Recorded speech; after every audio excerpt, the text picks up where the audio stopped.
Every other house on the block is empty. Conversely, imagine a tight market where you can't even find a rental property, let alone purchase a home. What could these two extreme scenarios signify about the health of the U.S. housing market? The answer lies in a metric often overlooked but deeply interconnected with the state of real estate: housing vacancy rates. Before delving into the crux of the issue, let's first clarify a term that I'll be using several times throughout the video: housing stock. Housing stock refers to the total number of residential units available for people to occupy as their primary residence. This inventory includes everything from single-family homes to apartment complexes, and housing stock vacancy is a key indicator of housing market health. Most people who report on real estate think that the rental and for sale housing markets operate in isolated silos. However, the reality is far from that. These two markets are intricately woven, each affecting the other's dynamics. Understanding one without the other would be like solving a puzzle with missing pieces. When vacancies are high, the for-rent market becomes saturated with available units. Consequently, some investors shift excess rental units to the for-sale market in an attempt to improve cash flow.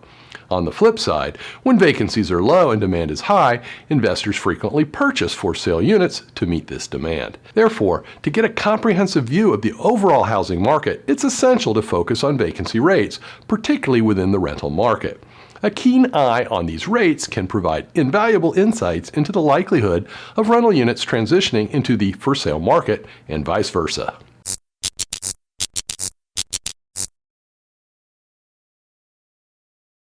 To understand the prevailing trends, let's look at some current data. First, I'd like to thank and acknowledge Andrew Jobst for his detailed tweet on August 18, 2023 that inspired me to produce this video. This graph features two key data sets. The annual percentage growth of the housing stock is represented in blue, while the year-round vacancy rate is depicted in red. To help you quickly identify overall trends, a dashed line in the corresponding color indicates the average for each metric. While the crux of this video concentrates on vacancy rates, it's essential to briefly address the issue of housing stock growth, as depicted by the blue dashed line on the graph.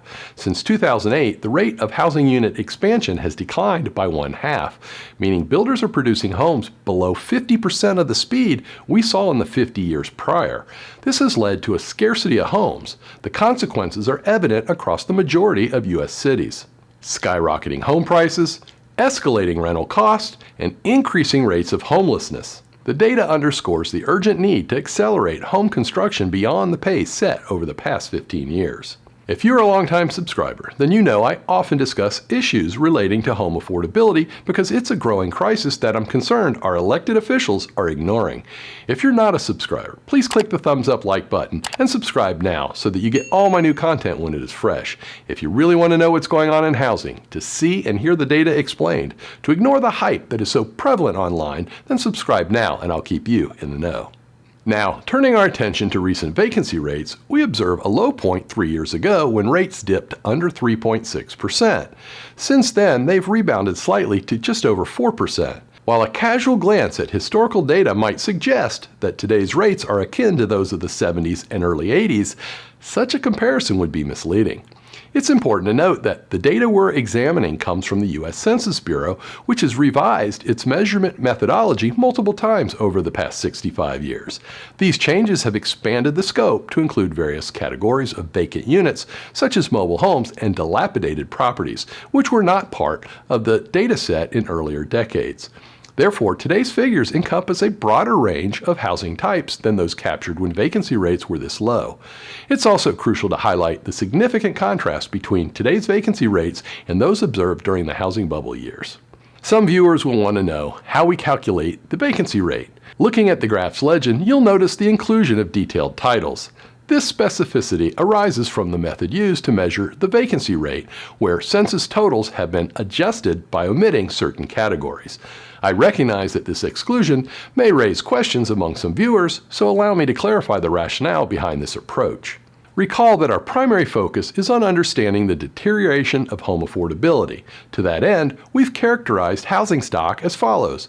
Housing stock encompasses the total number of residential units available for individuals seeking a primary residence. This includes a wide range of accommodations, from single-family homes to multi-unit apartment complexes. The U.S. Census Bureau's dataset contains several categories that are not pertinent to our study, as they neither accommodate individuals searching for a primary residence nor provide options for the homeless. Seasonal properties refer to housing units that are used or intended for use only during certain seasons of the year, for weekends or for other occasional uses. These could include vacation homes, ski lodges, summer cottages, or other similar property types. Seasonal homes are not the primary year-round residences of their owners. Held off-market, occasional use properties refer to housing units that are not the primary residences of their owners or renters and are used only occasionally. These might include weekend homes or units used for short stays but not on a regular, year-round basis. Unlike seasonal units, which are intended for use during specific seasons like summer vacation, homes, or winter ski lodges, occasional use units may not have a season-specific purpose. These occasional use units are generally included in the year-round vacant held off-market category of the housing inventory, similar to URE, meaning usual residence elsewhere, and seasonal categories. The reason is that these units are not actively available for rent or sale to the general public, even though they are part of the overall housing stock. Many reports include these in vacancy counts, and it's just not accurate.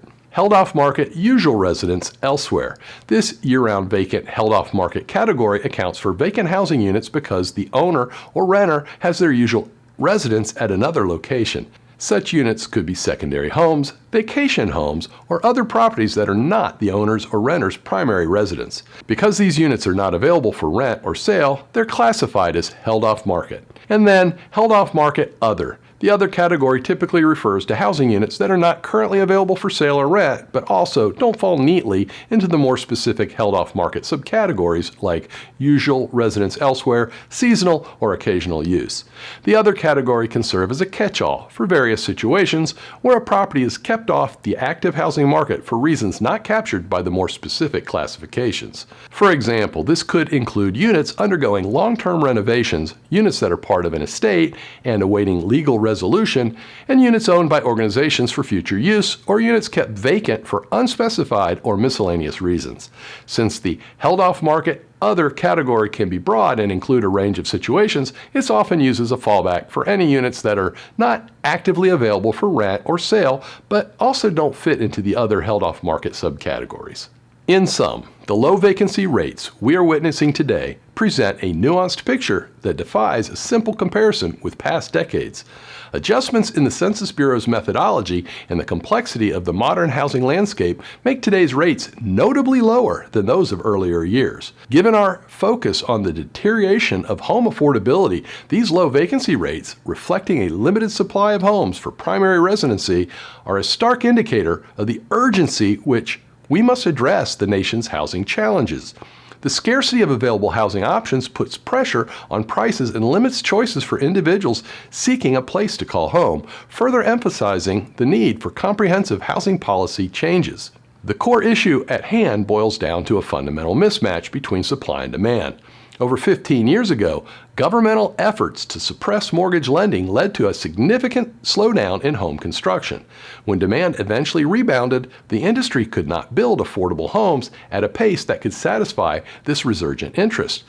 Between inflation, rising land costs, and limited developable lots, the current housing affordability crisis plagues many U.S. metropolitan areas today. The most viable, long-term solution to this pressing issue is building more homes. Elected officials must hear this from their constituents that the only effective way to rectify this growing home affordability epidemic is through proactive housing policy reforms to increase supply. Undoubtedly, the United States faces a housing shortage that doesn't align with the needs of its expanding population. While it's true that population growth has decelerated, it's also important to remember that hundreds of thousands of existing homes are demolished every year. These factors compel us to keep pace with population growth and replace the housing stock lost to demolition. So you might wonder, how many new homes are needed? Estimates on the housing deficit vary widely, ranging from as low as 3 million units to as high as 8.5 million units.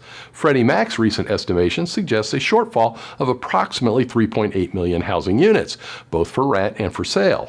However, the graph in today's video, which is based on Census Bureau data, paints a much darker picture.